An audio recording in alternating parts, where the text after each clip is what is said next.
Sungguh-sungguh Allah sangat ridho ketika seorang hamba itu makan, makan ketika sesuap nasi dia muji Allah, ketika minum seteguk nasi dia muji Allah. Itu kalau orang diridhoni Allah itu wali betul. Itu untuk jadi wali itu gampang. Kamu makan ridho, kamu nginjak buminya Allah ridho seneng, kamu hidup keseharian aman seneng.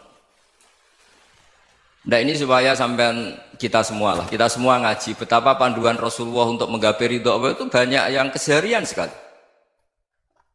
Saking kesehariannya banyak dalam hadis dan itu sahih. Nabi menyebut hal-hal yang keseharian. Hatta ma tas'alu fi fimra'atika. Kamu punya uang kemudian istri kamu bisa makan itu ibadah.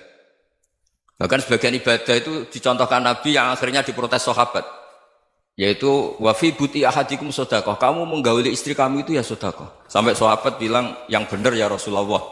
Ayati ahaduna syahwatahu wa huwa lahu ajrun. Masa urusan biologis, urusan syahwat kemudian dia dapat pahala. Nabi menjawab, alai salawadu'aha fi haramin akana alaihi wisrun. Bagaimana kalau dia meletakkan ke yang tidak benar itu kan dosa. Nah, hal-hal seperti ini yang saya ingin teman-teman semua. Saya juga agak ingin ngaji demi Anda juga agak ingin. Itu dosa sekali ngaji kok. Pesanan kelompok tertentu itu enggak boleh. Islam itu untuk semua. Jadi ya cuma karena di depan saya jenengan ya seakan-akan jenengan korbannya. Itu ada ilmunya dalam usul fikih itu. Jadi orang itu harus ngaji usul fikih. Nama yang disebut, mungkin Mas Sufyan masih ingat zaman ngaji usul fikih. Nama yang disebut itu tidak jaminan sebagai prioritas perintah. Jadi misalnya gini, kebetulan yang di depan Nabi itu Abu Dzar. Nabi ya bilang, ya Aba Dzarin ini uhibbuka misalnya, atau ya Mu'ad ini muhibbuka, atau ya Aba Hurairah ini uhibbuka misalnya. Banyaklah riwayat yang Nabi nyebut ya Aba Dzarin, ya Mu'ad, ya Aba Hurairah. Kemudian misalnya Nabi meneruskan khitab, ini uhibbuka, saya mencintai kamu, fakul dubur sholatin, atau sebagian riwayat disebut falatadaan la dubura kulli sholatin, Allahumma inni ala dzikrika wa syukrika wa husni ibadatik. Saya mencintai kamu, siapa saja. Mu'ad bisa, Abu Dzar bisa siapa. Saya mencintai kamu, mohon kalau habis sholat kamu jangan lupa wiridan Allahumma a'inni ala dzikrika wa syukrika wa husni ibadatik. Ya Allah, tolong kami permudah supaya mudah ingat engkau. Anda tidak bisa mentang-mentang, wong nama saya Parmin, nama saya Purnomo, itu yang diperintahkan Mu'ad misalnya. Jadi yang disebut satu, tapi khitab itu untuk siapa saja. Saya teruskan. Jadi saya mohon semua kita melakukan kebaikan itu kalau dalam kaidah fikih disebut al yakin la yuzalu bisyak. Banyak kebaikan yang kebenarannya itu 100%. Tidak punya efek samping ke pihak lain, ke kelompok lain, ke komunitas lain. Itu tadi misalnya Anda makan dan itu murah sekali, hanya butuh satu piring. Setiap punyaan kamu muji Allah, setiap minum kamu muji Allah. Itu redaksinya Rasulullah SAW disebut Allah sangat ridho ketika seorang hamba makan, kemudian dia memuji Allah. Atau minum, kemudian dia muji Allah. Logikanya gampang, negara seperti ini yang kamu harapkan bentuknya kayak apa, mertua, ipar, komunitas, tetangga. Itu nyata terjadi itu kan belum pasti. Sementara yang mesti terjadi adalah kamu butuh makan, kalau tidak mati. Butuh minum, kalau tidak mati. Butuh bumi yang nyaman ditempati, kalau tidak kita juga mati. Sebab itu Allah kalau menyebut nikmatnya itu hal-hal yang keseharian. Alladzi at'amahum min ju'. Allah itu siapa? Allah itu yang menciptakan kamu bisa makan. Tidak berlebihan. Allah itu yang menciptakan kondisi sosial itu ideal. Zaman Nabi itu ya ada orang munafik. Orang-orang pilihan Allah itu juga diuji orang sekelilingnya yang macam-macam. Semua diuji sesuai konteks zaman dan waktu. Nah, tapi ada ibadah-ibadah yang selalu disarankan Nabi. Sampai Nabi itu pernah ditanya, ayul Islam ya khairun ya Rasulullah, Islam terbaik itu gimana? Jawaban Nabi itu unik. It'amut to'am. Islam terbaik itu ya makan-makan, santai-santai. Ketika Allah menyebut beberapa kebaikan, falak tahamal aqobah wa ma adrokan apa? Mal aqobah. Terusannya apa? Fakku raqobah. Terusannya apa? Au it'amun fi yaumin di masubaya. Itu acara makan-makan itu juga Islam. Kenapa? Ya bayangkan kalau tidak ada makanan, kita mati kan? Kondisi sosial tidak ideal itu Anda masih gak apa-apa. Tapi kalau Anda tidak makan, Anda tidak minum, Kamu punya istri cerewet masih bisa hidup, punya mertua cerewet masih bisa hidup. Tapi kalau tidak makan bisa mati. Berarti penting mana istri sama makan? Penting mana? Makan. Semoga istri Anda dengar, nanti kamu disuruh makan tapi pulang deh. Itu kalau dibahasakan makan masih memahami. Penting mana nasi satu piring dengan istri. Nggak ada nasi mati, nggak ada istri belum mati. Penting mana?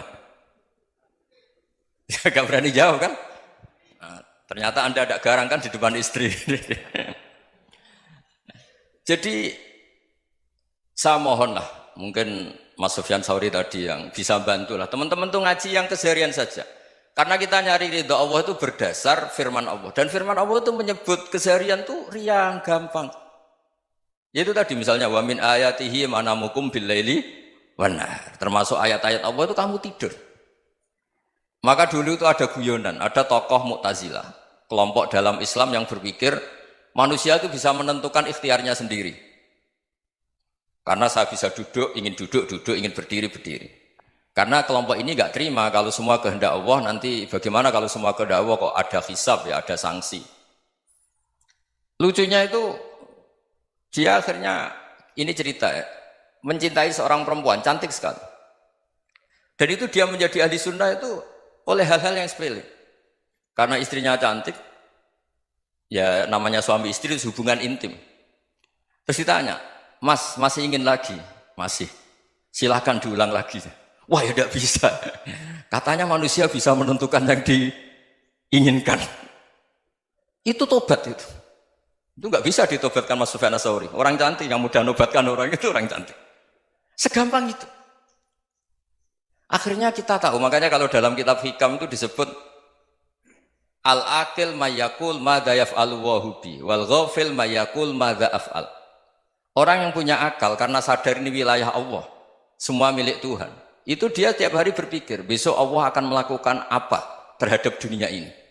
Kamu merencanakan sesuatu mau plesir, ternyata gempa. Mau wisata ke Rusia, ternyata perang. Kamu tidak pernah tahu apa yang akan terjadi besok. Wa ma tadri nafsum madza taksibu ghadan. Tapi anda semua kita ini sering punya jadwal permanen. Makanya saya kalau diundang siapa saja, sana takdir. Yang jelas Gus ini acara penting. Ya masih acara penting nak pangeran ngersakno piye? Kowe ape dadi pangeran? Kamu kok mau jadi Tuhan? Itu kadang ya kiai. Penting Gus acara ini jenengan harus memastikan bisa. Loh kamu itu yang ngajarin tauhid, sesuatu itu biadillah kok bilang-bilang apa pasti. Kalau saya terus tak tobatkan kamu kata saya. Ya kalau gitu Gus bilang insya Allah. Wah itu hati saya, fisik saya, roh saya sudah bilang insya Allah. Tidak usah kamu latih kata saya. Nah hal-hal tauhid keseharian itu gampang sebetulnya. Wal ghafil yaqulu madza af'al. Tapi orang yang lupa Allah dia setiap hari bilang besok apa? Kita bisa melakukan apa? Seakan-akan dia itu aktor, dia penting, dia subjek permanen, dia.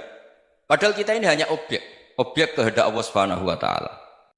Karena kita yakin sesuatu yang terjadi di alam raya ini kita tidak bisa apa-apa.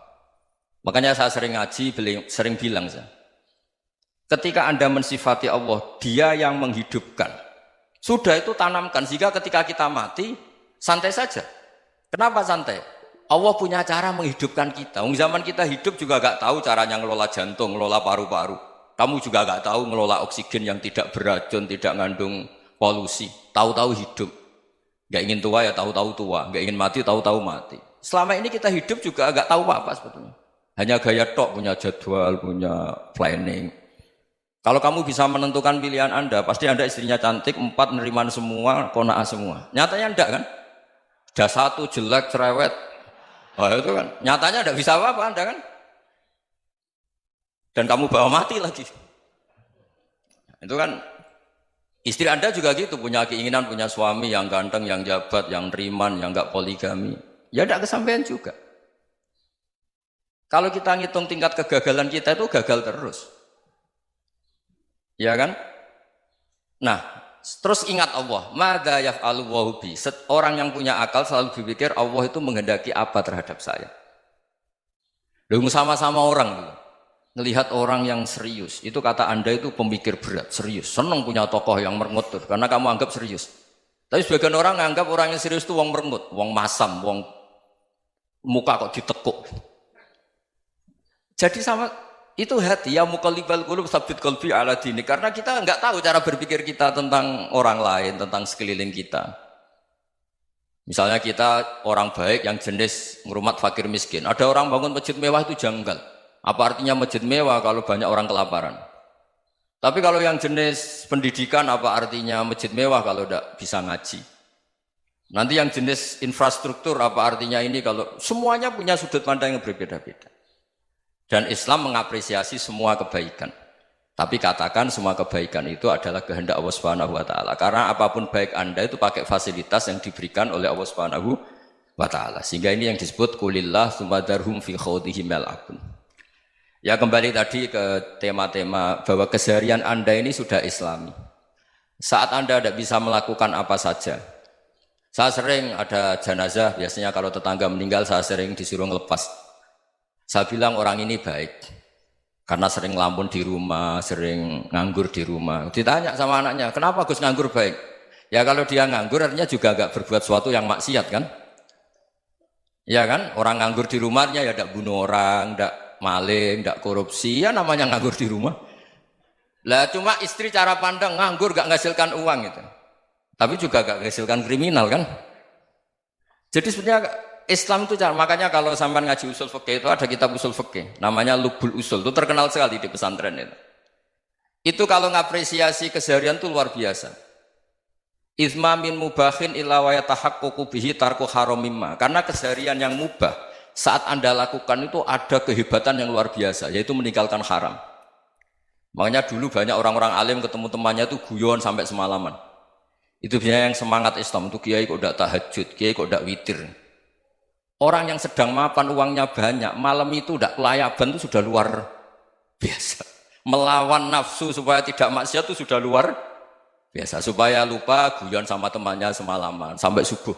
Gejolak-gejolokan mengenang zaman miskin, zaman kuliah nggak jelas, zaman apa. Melihatnya jangan tarkut tahajud. Seperti ini meninggalkan tahajud, tapi meninggalnya ini talkul muharramat. Jadi kayak apa hebatnya? Sehingga Imam Ghazali punya riwayat yang agak unik. Hatta takuna ibadatu akhiri hadil ummah iku an-naum. Sehingga suatu saat ibadah terbaik umat ini itu tidur. Itu kan riwayat kontroversi. Ketika Imam Ghazali ditanya, kenapa iya? Kenapa kamu mulai keluar dari rumah itu sudah banyak maksiat? Melihat perempuan yang enggak mahram, melihat fenomena. Tapi kalau kamu tidur itu enggak melihat apa-apa. Tapi juga kamu jangan menganggap tidur itu ibadah betul. Saatnya melakukan fardu ain malah masih tidur. Tapi itu sudut pandang yang menjadikan kita Islam itu gampang. Jadi saat Anda tidak bisa aktivitas apa-apa, misalnya ada beberapa orang yang lumpuh. Lumpuh itu memang nggak bisa Jumatan, nggak bisa ibadah, tapi dia juga nggak bisa maksiat.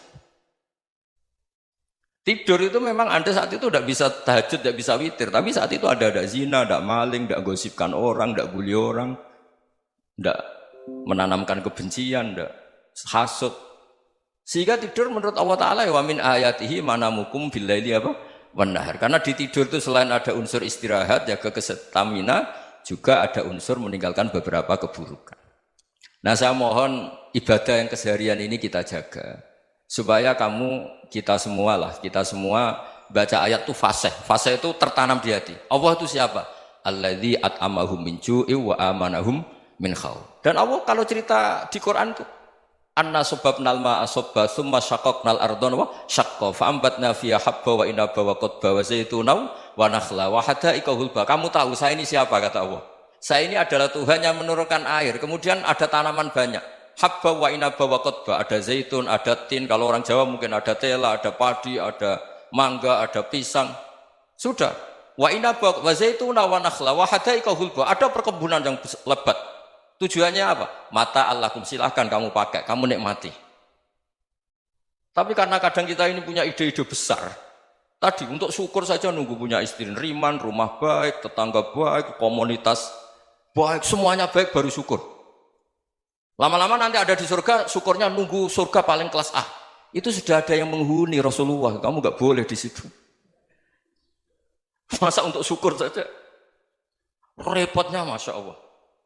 Jadi mohonlah Quran yang kalau Anda hafalkan juz sama itu kan ada ayat-ayat yang kayak tadi. Ya, fal yang dzuril insanu ila ta'ami. Coba lihat. Apa yang kamu makan ya? Dari mana? Dan untuk mempertahankan hidup kamu keseharian. Jadi jangan kira ibadah itu harus membentuk komunitas yang versi Anda. Ibadah itu harus yang hal yang mulu-mulu. Kesehariannya Anda alami. Loh ini saya tidak bikin-bikin. Saya ngaji bukan karena berdasar pesanan. Itu ayat yang saya baca kan betul ada ayatnya kan. Fal yang dzuril insanu ila tu'ami. Anna sobabnal ma'a sobba. Thumma syaqaqnal ardo syaqqa. Fa'ambasna fiha habba wa inabau wa qodba. Wa zaitunaw wa nakhla wa hadaika ghulba. Terusannya apa? Mata'al lakum. Silakan kamu nikmati. Mata itu silakan kamu nikmati.